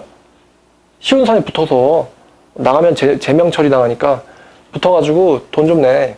이게 계시록 지키는 거예요? 계시록에서 예수님이 돈 내라 그랬어요? 그죠? 예수님이 돈 내라 그랬어요? 오히려 예수님이 너는 내게서 금을 사가지고 너 부유하게 하라 그랬어요. 금이 돈이 아니잖아요. 그거. 믿음 얘기하는 거지. 안약 발라서 보게 해라. 너 눈 멀었다. 어디 계시록에 돈 내라 그랬어요. 그런 얘기 없는데. 그리고 17번째 거짓말. 사도 요한은 편지를 내보낸 적이 없다. 그러면 진짜 묻고 싶은 게 사도 요한이 편지를 안 내보냈으면 요한계시록은 어떻게 이게 정경 안에 들어갔지? 사도 요한이 반모섬에서 막 땅을 파가지고 항아리에다 요한계시록을 딱 넣은 다음에 야 이거는 이만희한테 주는 거야? 탁탁탁 이러고 덮었어요. 그럼 이게 어떻게 정경 안에 들어가죠? 뭐 얘가 뭐 알라딘에서 나오는 양탄자예요? 이렇게 발로 이렇게 막 걸어가요? 막 이렇게? 그래가지고 야 사실 나도 정경이거든? 이래요? 아니잖아요. 일곱 교회에게 보낸 거죠 실제로. 근데 그 로마의 병사들이 그 서신을 검열할 때 이게 로마 제국을 반대하는 서신이면 찢으니까 그들이 알아채지 못하도록 암호법을 썼죠. 묵시라고 하는 장르를 골라서 편지라는 형식으로 보낸 거죠. 복합 장르죠. 편지인데 장르는 묵시록이에요. 신천지가 이런 무식한 질문을 하죠. 요한계시록이 편지냐 예언이냐? 바보야 편지로 썼지만 예언이지. 멍청이 그것도 몰라? 내가 똑같은 질문 해볼까? 시편이 시야 예언이야? 대답해봐. 시편이 시야? 당연히 시편이니까 시겠지. 근데 시편에 예언이 없나? 예언이 있거든요. 예수님에 대한 모든 예언들은 거의 대부분 시편에서 나왔어요. 다윗이 시를 썼거든. 근데 다윗이 시를 썼는데 마치 메시아같이 시를 썼어요. 시편 22편만 봐도 내가 내 뼈를 셀 수 있나이다. 이거 뭔 얘기예요? 예수님에 대한 얘기잖아요. 바산의 힘센 황소들이 나를 둘러쌌고 내 혀는 막 말라 비틀어졌고 이런 얘기 하거든요. 다윗이. 예언적 성격을 가진 시를 써요. 근데 이런 복합 장르에 대해서 신천지는 모르죠. 알게 뭐야. 그냥 이만희 씨가 이긴 자라고 믿으면 되는 거지. 이렇게 가는 거예요. 그리고 18번째 거짓말. 계시록 12장의 여자가 유재열이다. 그러면 계시록 12장의 여자가 유재열 씨인데 유재열 씨라고 한다면 유재열 씨는 배도했잖아요. 그럼 배도자는 나쁜 놈이지. 그럼 배도자가 좋은 놈이에요? 나쁜 놈이에요? 배도자 좋은 놈, 나쁜 놈? 나쁜 놈이지. 그러면 배도하면은 어디 가죠? 지옥 가잖아요. 그러면 지옥 가는 거를 누가 좋아해? 하나님이 좋아할까? 아니면 사탄이 좋아할까? 사탄이 좋아하죠. 그러니까 내가 따지고 싶은 거는 배도자가 유재열이라고 한다면 왜 용이 계시록 12장 9절에 보니까 큰 용이 내쫓기니 옛뱀 곧 마귀라고도 하고 사탄이라고도 하며 온 천하를 꿰는 자라. 그가 땅으로 내쫓기니 그의 사자들도 그와 함께 내쫓기니라 그랬어요. 자, 큰 용이 누구라고요? 사탄, 마귀. 근데 17절 보니까, 아니 13절 보니까 용이 자기가 땅으로 내쫓긴 것을 보고는 남자를 낳은 여자를 박해하는지라. 아니 용이 왜 사탄, 마귀가 배도자를 박해하지? 이게 제일 이해가 안 돼요. 사탄, 마귀가 왜 배도자 박해해야 돼요? 배도를 안 해야지 박해하는 거 아니에요? 그죠? 또 17절 보니까 용이 여자에게 분노하여. 아니 배도했으면 용이 박수를 치고 춤을 춰야지 왜 배도자한테 분노를 하냐고. 그죠? 말도 안 되는 이야기. 그리고 이 배도자를 12장 6절을 봤더니 그 여자 광야로 도망하며 거기서 1260일 동안 그녀를 양육하려고 하나님이 예비한 곳이 있다 그랬어요. 아, 배도자를 하나님이 돌봐줘요? 하나님이 배도자를 1260일 동안 양육해준다. 14절 여자가 큰 독수리의 두 날개를 받아 광야 자기 곳으로 날아가 거기서 그 뱀의 낯을 피하여. 아, 배도자가 왜 용이랑 친한데 왜 뱀의 낯을 피해? 한 때와 두 때와 반 때를 양육받으매. 또 17절에 이제 가장 큰 답이죠. 여자의 후손이 누구예요? 여자의 후손. 아니 17절을 본문을 봤을 때 여자의 남은 자손 곧 여자의 남은 자손이 누구냐면 하나님의 계명을 지키고 예수의 증거를 가진 자들이 여자의 자손이에요. 그러면 여자의 자손이 이 하나님의 계명과 예수의 증거를 가진 자들은 성도들인데 순교하기까지 자기의 신앙을 지키는 성도들이 여자의 자손인데요. 그럼 여자는 누굽니까? 이 여자는 교회죠, 교회. 거짓말 하나 또 지금 생각났다. 자, 그러면 이제 19번째 거짓말. 사내 아이는 이만희다. 이만희 씨가 사내 아이래요. 근데 이 12장 5절에 장차 이 아이가 철장으로 만국을 다스릴 남자래요.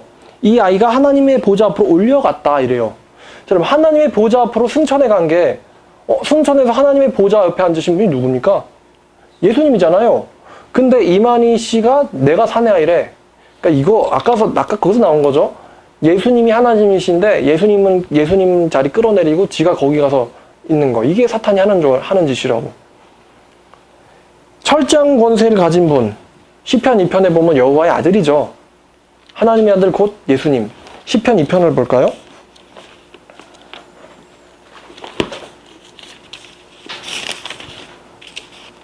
시편 2편 9절 네가 철장으로 그들을 다 깨트리며 질그릇같이 부수리라 하시는도다. 12절 그의 아들에게 입맞추라. 그렇지 아니하면 그의 진노하심으로 너희가 길에서 망하리니 그의 진노가 급하심이라. 여호와께 피하는 모든 자는 복이 있도다. 그 철장 권세를 가진 자가 여호와의 아들이에요. 근데 그분이 요한계시록 12장에서 나오는데 그 자가 나 이만이래. 그러니까 이것도 뭐 해석이 거짓말이죠. 자, 그리고 철장 권세는 말씀이라고 했는데 철장 권세는 말씀이 아니고 하나님이 마치 질그릇을 깨트리듯이 모든 것을 심판하시는 것을 얘기하는 겁니다. 철장 권세는 말씀이 아니고 심판의 권세를 얘기하는 거예요. 토기장이 비유를 보면 나오죠. 토기장이가 질그릇을 깨트릴 때 산산조각 깨트리잖아요. 그러면 토기장이가 가진 것은 이 토기장이는 누구를 상징하냐면 하나님 상징하고 깨지는 토기들은 사람들을 상징하거든요. 그러면 사람들을 하나님께서 철저하게 심판하시겠다. 그 모양을 토기가 깨지는 것처럼 묘사한 거예요. 철장 권세는 심판의 권세를 얘기하는 거지 말씀이 아니에요. 무슨 말씀이에요? 1번부터 지금 19번까지 틀린 게 맞는 게 하나도 없어요 지금. 근데 무슨 말씀 권세를 이만희 씨가 가졌다 그래요. 말씀을 모르는데. 20번째 거짓말, 철장원 말씀이었다. 그리고 21번째 거짓말, 이만희 씨가 본인은 말이래죠. 그죠? 이거는 코미디죠. 아니, 본인이 말이면은 등에 누구를 태우고 다녀야지 왜 본인이 말을 타고 다닐까? 말 탄 자가 누구죠? 계시록에서 19장에서 말 탄 자 예수님이잖아요. 근데 왜 이만희 씨가 말을 타죠? 자기가 예수님이라고 보여주고 싶은가 보죠? 그리고 짐승이 여자를 멸망시켰다. 이게 이제 신천지 실상에 나오는 건데, 아니, 짐승이 무슨 여자를 멸망시켜요? 짐승이 얼마나 여자랑 친한데. 자, 17장 보니까 이 음녀가 나오거든요. 17장 3절 보니까, 이제 우리 아까 봤던 구절이죠. 곧 성령으로 그 천사가 나를 데리고 광야로 가니라. 내가 보는데 그 여자가 붉은빛 짐승을 탔는데 그 짐승의 몸에 하나님을 모독하는 이름들이 가득하고 7머리와 10뿔이 있으며 이렇게 얘기해요. 자, 짐승이 여자를 멸망시켰다고 주장하는데 지금 여자가 뭘 타고 있다 그래요? 짐승을 타고 있잖아요. 뭐죠 이건? 적과의 동침인가요? 자기가 멸망시켜야 될 여자가 왜 이 짐승 위를 타고 있을까?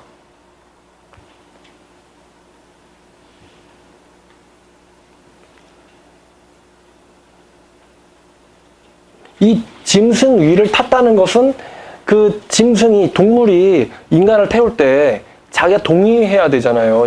동물이. 그죠? 그러니까 이 짐승이 여자를 태웠다는 것은 여자가 내 위에 올라가는 것을 내가 동의하겠다는 얘기예요. 그럼 이 둘이 서로 동맹관계라는 뜻이거든요. 연합관계다. 그럼 짐승의 목적과 여자의 목적이 순간적으로 합치되기 때문에 그런 게 가능한 거예요. 짐승의 목적은 만국을 지배하는 거. 여자의 목적은 만국을 미혹하는 거. 그러니까 서로 합치되니까 하나가 된 거지. 그리고 지금이 계시록 시대다. 이게 23번째 거짓말인데 지금이 계시록 시대입니까? 그 신천지를 반증할 때 쓰는 구절 중에 하나인 내가 모든 육체에게 내 영을 부어주리니 사도행전 2장에 나오는 얘기인데 그 육체의 모든 영이 부어진 시점이 그 베드로의 오순절 날인데 그 오순절 날을 가리켜서 요엘이 뭐라고 얘기했냐면 말세라 그랬어요. 말세. 그러면 예수님 하나님께서 모든 육체, 믿는 모든 육체에다가 보혜사 성령을 부어주시는 그때부터가 사실 말세가 시작된 거예요. 그래서 예수님이 이렇게 얘기하셨죠. 모든 것은 이 세대에 다 이루리라. 심판까지. 이 세대에 다 이루리라. 그러니까 계시록 세대가 따로 있는 게 아니고 이 세대 끝나면 이제 예수님이 심판하시는 거예요. 근데 신천지는 이 세대를 하나를 띄었죠. 왜 띄었죠? 없는 거 하나를 왜 만들었을까요? 나를 구원자 만들라고. 새로운 구원자, 새 시대. 이거는 뭐 신천지와 하나님의 교회가 공유하는 교리죠. 공유하는 교리예요. 여호와, 예수님, 안상홍, 이만희. 율법 지켜서 예수 믿어서 계시록 해서 계시록 뭐 이만희가 시키는 대로 해서 새 언약 유월절 지켜가지고 똑같은 다단계 하려고 띡띡띡 이렇게. 그래서 없는 건 만든 거예요. 히브리서 1장 2절에 보니까 이 모든 날 마지막 때에 라고 그러잖아요. 모든 날 마지막 때. 그럼 이 마지막이라는 게 에스카톨로지라는 단어인데 에스카톨로지라고 하면 종말론을 얘기하는 것입니다. 그러니까 히브리서 기자는 옛적 선지자들을 통해서 여러 모양과 여러 방법으로 말씀하신 우리 하나님께서 옛적이 구약시대 이 모든 날 마지막 날에는 아들을 통하여 우리에게 말씀하셨으니 이렇게 얘기했어요.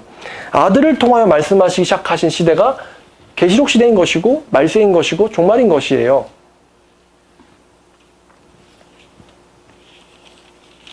자, 그리고 구약 시대는 율법을 지켜서 구원을 받았다. 이게 신천지가 하는 24번째 거짓말인데요. 구약 시대에 율법을 지켜서 구원 받았습니까? 이건 충분히 증명되죠. 아브라함, 노아는 빼고 아브라함, 다윗 이 사람들 다 율법 어긴 사람들이죠. 모세도 그렇고 모세도 살인하고 아브라함도 거짓말하고 다윗도 거짓말하고 살인하고 남의 이웃의 아내를 탐내고 간음하고 십계명을 깨죠. 십계명 중에 율법 중에 모든 계명들이 다 613가지인데 613가지의 모든 계명을 항상 다 지켜야지만 죽을 때까지 그게 율법 지키는 거예요. 갈라디아서 3장 10절 말씀이죠. 거기에 기록된 모든 것을 항상 지키지 않으면 저주하랬다 그랬는데 이렇게 이럴 수 있는 사람 한 명이라도 있나요? 없나요? 없어요. 유일하게 한 명 있었죠. 누구? 예수님. 예수님이 율법적으로 죄인이 아니죠. 모든 인간은 죄인이었지만 예수님만큼은 죄인이 아니었어요. 그래서 그 구약시대 때는 율법을 지켜서 구원받았다. 이거는 구약 성경을 통째로 모르기 때문에 할 수 있는 주장이에요. 아담부터 시작해서 다 은혜로 하나님이 구해준 거예요. 은혜로. 가지고 또 은혜로 입혀주고 그 다음에 또 노아도 은혜로 방주 만들라고 시키고 아브라함도 은혜로 선택해주고 다윗도 은혜로 선택해주고 요셉도 마찬가지, 모세도 마찬가지 다 하나님께서 은혜로 선택해주신 거예요. 율법 지켜서 내 행위로 된 게 아니고. 그래서 그 로마서 4장 1절에 만약에 아브라함이 율법으로 자기 행위로 이렇게 되었다면은 그가 잘할 것이 있겠지만 하나님 앞에서는 잘할 것이 없느니라. 로마서 4장 1절 2절. 그리고 25번째 거짓말. 25번째 거짓말이 이 시대에는 구원을 미리 받을 수 없다는 건데요. 자, 신천지에서 얘기하는 구원은 이미 받는 겁니까? 아니면은 막 이렇게 신천지에 붙어가지고 이만희 씨가 시키는 대로 하다 보면은 그날이 됐을 때, 그 천지개벽할 때 그때 이제 받을지도 모르는 그런 불확실한 구원입니까? 불확실한 구원이죠.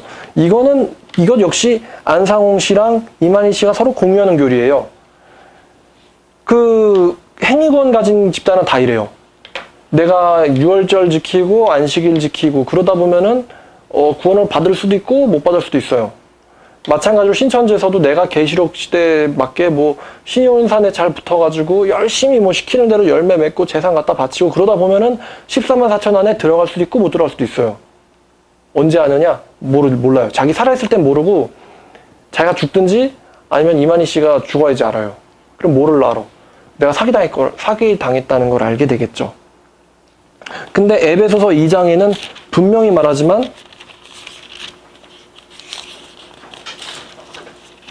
2장 8절 보니까 너희는 그 은혜에 의하여 믿음으로 말미암아 구원을 받게 되리라. 아니면 받았으니 과거형이죠.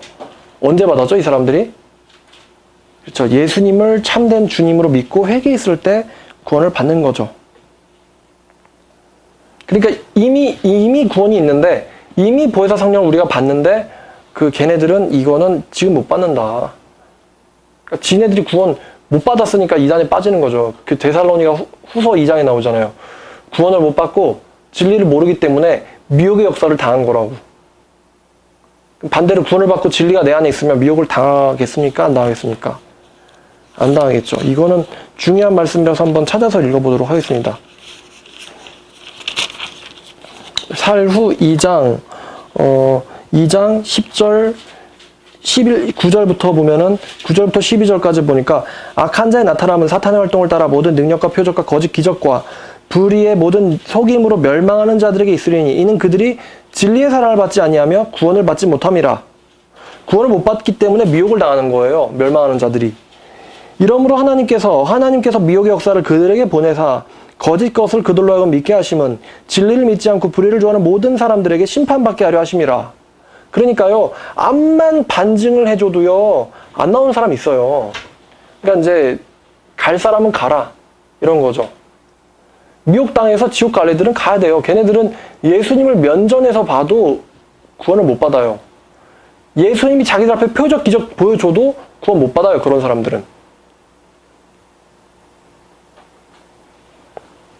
그런데 우리는 받아야겠죠? 받아야겠죠? 진리를 붙잡아야겠죠? 우리는. 걔네들은 어떻게 하든 말든 우리는. 그러니까 하나님의 초점은 악인이 아니라 의인에게 있으신 거죠. 하나님의 눈길은 의인에게 있으신 거고 하나님의 이름을 정말 순수한 마음으로 부르는 자들에게 하나님의 말씀에 경외함을 가진 자들에게 하나님의 눈길이 가 있고 그다음에 하나님의 이름을 되게 불의를 좋아하고 진리를 믿지 않고 구원을 받지 못 받은 이런 사람들한테는 하나님의 눈길이 없죠. 그리고 26번째 거짓말. 세례요한이 배도자다. 세례요한이 배도자래요. 세례요한이 배도자입니까? 바람에 흔들리는 갈대? 아니다. 그러면은 부드러운 옷 입은 사람이다? 아니다. 선지자냐? 그렇다. 선지자보다 더 훌륭한 사람이다. 내가 너에게 말하는데 여자의 자손 중에서 세례요한보다 더 큰 사람은 없었다. 근데 천국에 있는 사람은 다 그보다 크니라. 이건 무슨 얘기냐면 세례요한까지는 예수님을 가리키는 일을 하고 세례요한 뒤부터는 예수님이 하시는 일을 해요. 그래서 요한복음 14장 12절에 나를 믿는 자는 내가 하는 일을 할 것이고 또 그보다 더 큰 일을 하리니 이는 내가 아버지께로 감이니라 라는 구절이 있어요. 자, 신천진 여러분, 요한복음 14장 12절 보시고 한번 대답해 보시길 바랍니다. 나를 믿는 자는 나보다 더 큰 일을 할 거라고 했는데 그러면 내가 예수님보다 큰 사람입니까? 하나 더 궤변 한번 궤변 하나 더 얘기해 볼까요?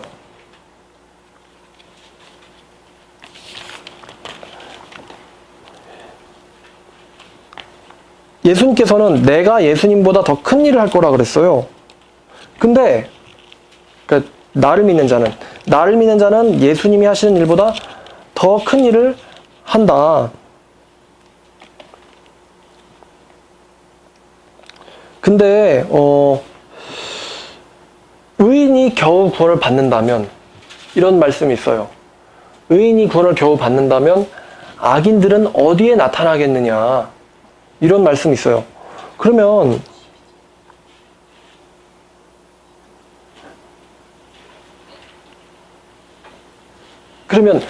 의인이 구원받은 사람이 겨우 구원을 받으면은 예수님은 지옥에 갔나요? 아니 봐봐. 예수님 걔네 논리가 이래요. 세례요한이 천국에 있는 모든 사람들은 세례요한보다 크다. 그렇기 때문에 세례요한은 지옥 갔다. 배도자고. 그리고 그러면은 예수님 말씀하시기를 나를 믿는 자는 나보다 더 큰 일을 한다. 그럼 예수님은 나보다 작은 자죠? 근데 성경에서 의인이 겨우 구원을 받는다면 불경건한 자들은 어디에 나타나겠느냐 이렇게 물어봐요. 의인이 겨우 구원받았어요. 근데 이 의인은 예수님보다 큰 일을 하는 자거든요. 그럼 예수님 어디 갔을까? 신천지 논리 똑같이 피면요 예수님도 지옥 가요. 재밌게도.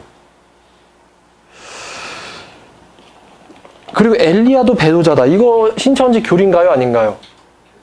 신천지 교리 맞죠? 엘리야 배도했다. 근데 이거는 요즘 주장 안 해요. 왜냐면은 엘리야가 변화산에서 모세랑 같이 나타났거든. 배도자 지옥 가는데 어떻게 변화산에서 하늘에서 나타나지? 할 말이 없는 거죠. 엘리야가 배도자야. 배도한 이유는 비둘기가 주는 고기가 아니고 까마귀 고기를 먹었기 때문이래. 그래서 배도를 했어요. 근데 배도자가 예수님과 모세와 같이 나타나요. 하늘에서. 지옥에 갔는데 막 마음대로 나타나? 안 되잖아요. 그래서 요 얘기는 엘리야가 배도자다. 요 얘기는 꿀려가지고 신천지가 먼저 말 잘 안 해요. 그리고 세례요한이 그 예수님에게 당신이 오실 그분입니까? 이런 질문을 했다고 해서 얘가 불신했다고 하는데 그렇게 치면 베드로도 다 지옥 가야 돼요. 베드로 얼마나 안 믿어요. 예수님 부활하시고 나서부터도 걔네들의 관심은 어디에 있냐면은 이스라엘의 회복은 언제 일어납니까? 지금 하나님의 관심은 육적 이스라엘의 회복에 있어요? 아니면 교회의 확장에 있어요? 교회 확장에 있어요. 하나님이 본 이스라엘은 영적 이스라엘, 곧 믿는 참된 성도들 얘기하는 거예요. 이방인을 포함해서. 근데 사도들의 관심은 우리나라 이스라엘은 언제 회복되지? 여기에 관심이 있어요. 관심사가 달라요. 하나님이랑 사람들이랑. 마찬가지로 얘네들이 지금 군사적 메시아에 대한 착각 때문에 그런 건데 세례요한도 마찬가지였어요. 그래서 아니 메시아 하면은 이스라엘 회복한다 그랬는데 메시아라는 사람이 하는 일이 눈먼 자 살리고 죄인들이랑 같이 먹고 병든 자 고쳐주고 이러고 다니니까 뭐지? 이런 거예요. 그래서 예수님이 그 세례요한에게 하신 답변이 눈먼 자가 보고 절른 바라 걷고 가난한 자에게 복음이 전파된다라는 걸 세례요한테 가서 알려줘라. 그 얘기는 이사야에 있는 얘기인데 그 얘기는 내가 곧 이 여호와의 기름 부음 받은 자다라는 대답이에요. 그럼 세례요한이 그 얘기를 듣고는 내가 맞는 분을 가리켰구나. 그리고 또 하나 세례요한이 배도자라면은 성경 기록자들이 그 사실을 알고 있어야 되는데 성경 어디서든 세례요한이 배도자라는 힌트가 안 나와요. 가룟 유다는 나오죠. 가룟 유다는 뭐 예수를 팔 자더라. 성경 기록자 어떻게 알지? 어떻게 하냐면은 예수님이 활동한 그 당시와 예수님이 성육신 하셔가지고 공생에 사역하시던 그 당시와 성경을 기록한 사복음서를 기록한 당시는 시간적 차이가 몇십 년이 나요. 그렇기 때문에 유다가 배신한 거를 몇십 년 뒤에 썼으니까 20, 30년 이만희 신이 그러잖아요. 20, 30년 전의 일을 기억을 할 수 있습니까? 없습니까? 못하죠? 이렇게 얘기하는데 그 당시 2000년 전 사람들은 20, 30년 전에 있었던 예수님의 일들을 기록을 했어요. 그러니까 얘네들이 이분들이 이 사람이 배도한 거를 알고 있는 거예요. 가룟 유다가 배신한 걸 알고 있는 거예요. 이놈 예수 팔자다. 이 사람이 가난한 자 걱정한 게 아니고 이놈은 도둑놈이다. 사탄이 들어갔다 걔 마음속에. 다 알고 있어요. 기록자들은. 근데 기록자들이 사도 세례 요한에 대해서 이놈 배신할 놈이더라. 이렇게 기록하나요? 안 하거든요. 하나님께로부터 보내심 받은 사람이 있는데 그의 이름은 요한이다. 이렇게 기록해요. 이 사람은 모태로부터 성령의 충만함을 받아 많은 사람들을 주께로 돌아오게 하겠습니다. 주 앞에서 매우 큰 자다. 이렇게 얘기를 하거든요. 또 어떤 표현 하냐면 나는 신랑의 친구다. 그래서 신랑이 용성해야 되고 나는 쇠약해야 져야 되리라. 이렇게 얘기해요. 나는 신발끈 풀기에도 합당치 않다. 세례 요한을 굉장히 위롭게 봐요. 요한은 의의 도로 너희에게 왔으되 세례 요한의 세례가 하늘로부터냐 아니면 땅으로 아니면 사람으로부터냐. 바리새인들이 그 얘기 듣고는 할 말이 없잖아요. 세례 요한의 세례는 하늘로부터 맞아요. 예수님도 인정하고 제자들도 인정하고. 근데 바리새인들이 인정하기 싫은데 사람들로부터라고 말하면 사람들이 돌로 칠 것이고 하늘로부터 말하라고 말하면 왜 세례 요한 안 믿니? 이렇게 얘기할 거니까 우리는 말하지 못하겠다. 이렇게 얘기하잖아요. 그래? 그럼 나도 어떤 권세로 이렇게 이런 일을 하는지 말하지 않겠다. 그 얘기를 통해서 봐도 세례 요한은 하늘로부터 세례를 베푸는 자다라고 예수님에게 인정을 받는 사람이에요. 신천지는 세례 요한을 배도자로 만들죠. 뭐 예수님도 깎아내리는데 뭐 세례 요한쯤은 아무것도 아니겠죠. 그리고 28번째 거짓말. 14만 4천 명이 제사장이 된다. 뭐 이거는 순교자가 14만 4천 명이 넘으니까. 그러니까 이제 이만희 씨가 하는 사실 거짓말이겠죠. 그리고 이거에 이제 미쳐있는 사람들이 29번째 거짓말. 사람들이 몰려와서 니네들 옷자락을 잡을 거다. 글쎄요. 자살이나 나면 좋겠는데. 진짜 진심으로요. 이만희 죽고 나서 자살이나 안 했으면 좋겠어요. 국가적 손해예요. 물론 사이비에 빠져도 국가적 손해지만 자살하면 정말 국가적 손해죠. 사람들이 몰려와서 니네들 옷자락을 잡는다. 전 이런 생각이 들어요. 혹시 이만희 씨가 신천지인들을 상대로 모략한 거 아닐까? 아 진짜 사실 말이야 나 모략한 거야. 너네들을 상대로. 아무도 믿지 말라고 미혹당하지 말라고 했는데 니네가 그 말씀을 안 믿었기 때문에 내가 너네들을 모략한 거야. 고마워 재산 니네 인생들 내가 잘 썼다. 안녕 난 이제 죽는다. 이럴 수도 있잖아요. 실제로 모략가라고 생각되죠. 또 30번째 거짓말. 나는 영생한다. 이만희 씨는 영생한다.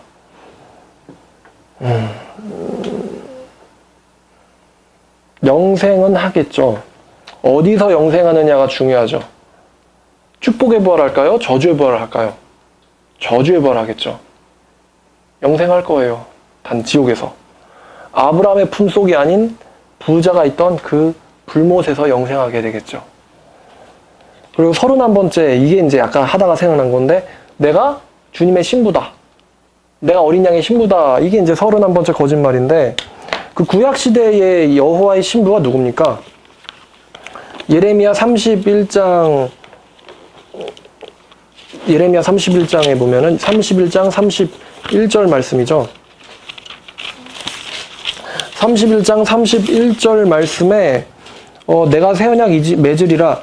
이 언약은 내가 그들의 조상의 손을 잡고 애굽 땅에서 인도하여 내던 날에 맺은 것과 같지 아니할 것은 내가 그들의 남편이 되었지만 그들이 내 언약을 깨뜨렸습니다. 여호와의 말씀이다.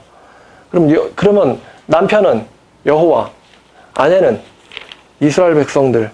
이스라엘이 안에 믿는 사람들이 안에 그리고 그들을 이끌어낸 여호와가 남편.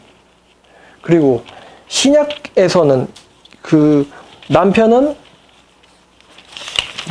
그리스도, 그리고 아내는 요 고린도서 11장 2절, 내가 하나님의 열심으로 너희를 위하여 열심을 내노니 내가 너희를 정결한 처녀로 한 남편인 그리스도께 중매하려고 중매함이로다. 자, 남편은 그리스도, 아내는 교회, 성도. 그러면 에베소서 5장에도 이제 그 얘기가 같이 나오죠. 고갈 앱이니까. 에베소서 5장에도 뭐라 나오냐면 22절부터 보니까 아내들이여 자기 남편에게 복종하기를 주께 하듯 하라. 이는 남편의 아내의 머리됨이 그리스도께서 교회의 머리됨과 같은 힘이니 그가 바로 몸의 구주시니라. 그러므로 교회가 그리스도에게 하듯 아내들도 범사에 자기 남편에게 복종할지어다. 교회는 아내, 남편은 그리스도. 31절, 그러므로 사람이 부모를 떠나 그의 아내와 합하여 그 둘이 한 육체가 될지니 이 비밀이 크도다. 그런데 나는 그리스도와 교회에 대하여 말하노라. 아내와 한 육체가 되는 이게 바로 교회와 그리스도의 결합을 얘기하는 것이죠. 이게 계시록 19장에 있는 등장하는 어린 양의 신부.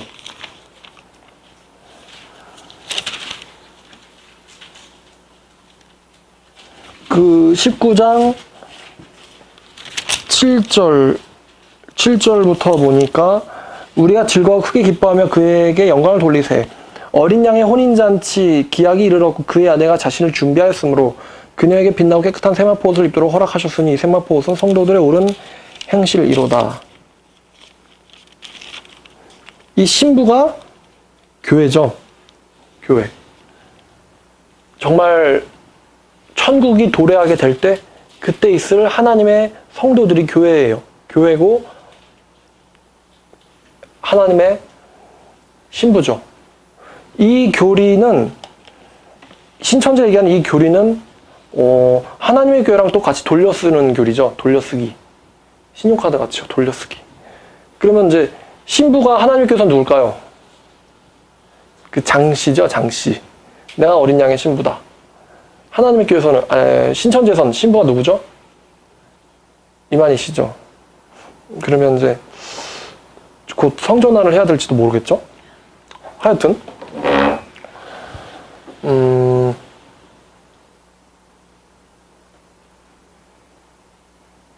성경 어디서든 그 하나님의 백성들 외에 다른 존재가 하나님의 신부였던 적은 없어요.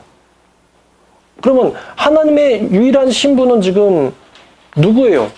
이스라엘 백성이잖아요. 이스라엘 백성. 하나님이 구약시대 내내 왜 분노하십니까?